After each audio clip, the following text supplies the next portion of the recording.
Are you sitting comfortably? Let us all begin. This story is called Little Red Riding Hood, retold and illustrated by Jonathan Langley.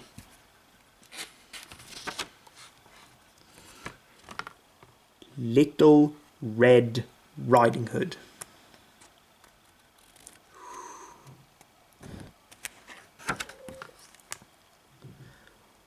Once upon a time, on the edge of the big wood, there lived a little girl called Little Red Riding Hood. Her real name was Brenda, but she was always known as Little Red Riding Hood, because that's what her mother called her when she was a baby. Now, Brenda used to wear a red bonnet when she went out for a ride in her pram, and she still wears it now. One day, Little Red Riding Hood was playing out in the sunshine when her mother called her. I want you to go over to Grandma's house with some groceries. Grandma's not very well, and she hasn't been able to get out to the shops. Do I have to? Said Little Red Riding Hood with a glum face. Yes, you do, said Mum. Now go and wash your face. Mum packed the groceries into a basket while Little Red Riding Hood did as she was told. When the basket was ready, Mum looked at Little Red Riding Hood very seriously. Now, I want you to be very sensible, she said.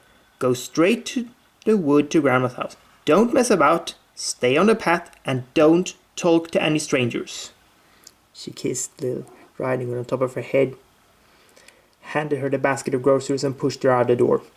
Little Red Riding Hood scowled and stomped off down the path into the wood. Little Red Riding Hood hadn't been walking far when she heard a rustling in the trees. Then she heard a deep, silky voice calling, little girl, can you spare a minute?" Little Red Riding Hood was curious and strayed off the path to see where the voice was coming from.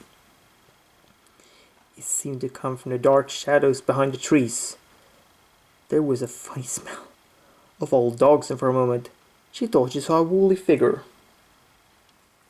She remembered what her mom had said, but the voice was quite friendly. "What do you want?" said Little Red Riding Hood boldly. "Where are you going, little girl?" said the voice. "I'm going to Grandma's house. She's not well, and I'm taking her some groceries," said Little Red Riding Hood. "How kind," said the boy. "What good girl you must be. And where does your poor grandmother live?" Little Red Riding Hood smiled angelically and replied in the sweetest voice, "She lives at the far side of the wood next to the pond." "What a pleasant place to live," said the soft voice. "But you mustn't keep the old lady waiting. Off you go, dear." Little Red Riding Hood waited and continued to Grandma's house. When Little Red Riding Hood was out of sight, the tall woolly figure stepped out of the shadows and smiled a big, sharp-toothed smile. The silky voice belonged to a wolf. He was hungry and wanted to eat Little Red Riding Hood, but he was also clever. He was too near the girl's house, and her mother might hear her scream. If he took a shortcut to the trees, he thought, he could ride to Grandma's house before Little Red Riding Hood, and then he could eat up tasty little girl and her fat old grandmother.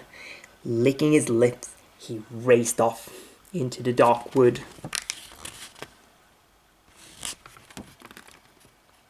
When the wolf reached Grandma's house, he sneaked around back and peeked into the kitchen window. Grandma was making a pot of tea. The wolf lifted the latch and silently tiptoed in when Grandma's back was turned. Then, before Grandma could shout, "Tea bag!" the greedy wolf swallowed her whole. Yum, yum, he said. Then he hurried to Grandma's bedroom and searched her drawers until he found a big pink nightgown and a frilly nightcap. Quickly the wolf dressed himself in Grandma's clothes and leaped into bed, just as he heard Little Red Riding Hood approaching the house.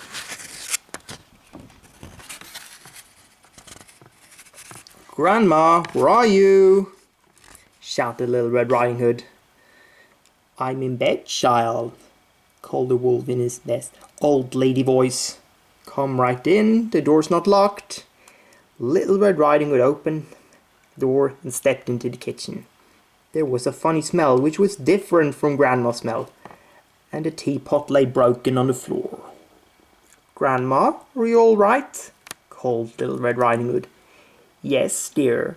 I'm not feeling myself today, so I decided to go back to bed. Do come in and see me." It was dark in Grandma's room because the curtains were drawn. Little Red Riding Hood, still holding the basket groceries, stood beside the bed. How strange, she thought. There was that funny smell of old dogs again. She looked at the figure under the great heap of bedclothes and frowned. "Grandma, are you sure you're all right?" "Of course, my child. I'm just a bit under the weather," said the wolf. Little Red Riding Hood thought Grandma's voice sounded strange, but she did have a bad cold. Then she noticed Grandma's ears. "Grandma, what big ears you have!" "All the better to hear you with, my dear," said the wolf. Then Little Red Riding Hood noticed Grandma's gleaming eyes. "Grandma, what big eyes you have!" "All the better to see you with," said the wolf. Then Little Red Riding Hood's eyes became accustomed to the dim light. She noticed Grandma's pointed nose and shining teeth. "Grandma, what big teeth you got!" And at this, the wolf leapt up and growled, "All the better to eat you with, my dear!" Ooh.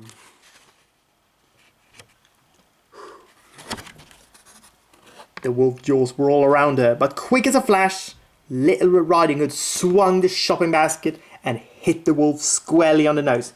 He yelped and fell back. Ooh!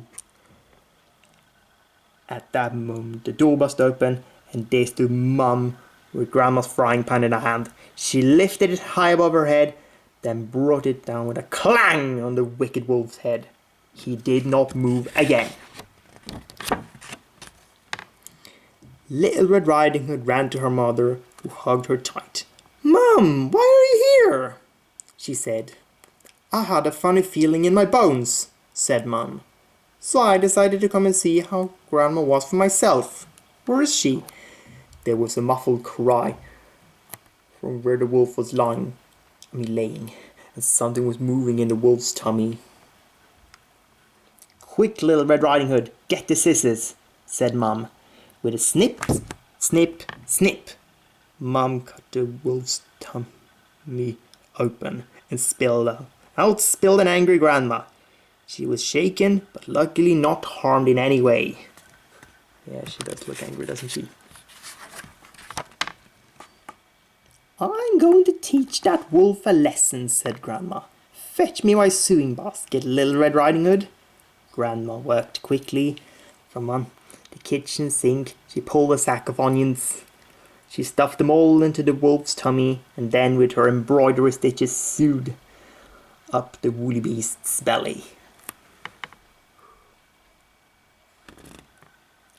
Then Grandma, Mum, and Little Red Riding Hood together rolled the sleeping wolf across the floor and out the door. As Grandma slammed the door shut.